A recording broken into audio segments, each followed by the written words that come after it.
paslēpusies Pērlīte, Jelgavā, Ambro auto, turpinājums Jelgavā. No Suzuki Ace-Cross 4x4. Ideāli priekš laukiem, zemniekiem vai ziemas sniedziņiem. Es nezinu, vai viņš ir 4x4, man liekas, ka viņš ir 2. Aizmugurē bija rakstīts. Nu, tā ir rakstīts, bet man liekas, ka viņš ir 2 VD, ja es pareizi atceros. Domā, viņi būs samalojušies? Man liekas, ka mēs liecāmies apakšā un mēs neredzējām aizmugurē nekādus reduktorus. Nu, labi. Varbūt tas ir rūpnīcas apčakarējiens.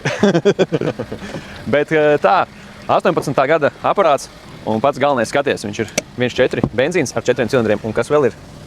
Kas tas ir? Gāzīte. Gāzīte ir, jā. Eko braukšana. Tur tagad braukt var gan vispār velti. Rūpnīcas gāzes sistēma jau, ja? Vot to gan nezināšu. Reku ir birka par gāzi, bet vai no rūpnīcas vai kāds pēc tam Man tā liekas, ka šitiem vai negāja rūpnieciski arī opcija. Kaut ko es tādu biju dzirdējis, bet pats nezinu precīzi. Jā, jo man liekas, ka Suzuki tieši taisīja kaut kādas rūpnīcas gāzes opcijas, bet man liekas vairāk ir smagajām. To varbūt var pārbaudīt pēc kaut kādas, nezinu, pēc certifikācijas un tā tālāk. Es nemācēšu pateikt, viss ir Foršs manuālais kārbi. baračokā. Un forša komplektācija. Pasties, viņam ir panorāmas lūka, viņam ir kamera, viņam ir adaptīvā kruīzes kontrole, full LED priekšā. Keyless Go sistēma.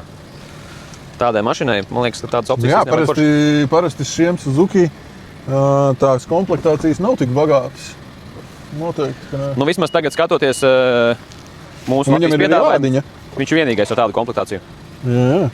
Es ļoti arī ērti jūtos, tāds tiešām foršs pārdzams, tāds ērts auto, kur arī telefonu savienojamības visas. Navigācijas, jā. Sēdekļu apsildes. Forši. Un stūri ļoti viegli griežās, ko to uz vietas. Tā kā esi, bet jā. Un vietā aizmugurē ir, ņemot vērā to, ka maza mašīnīte, bet vietā aizmugurē ir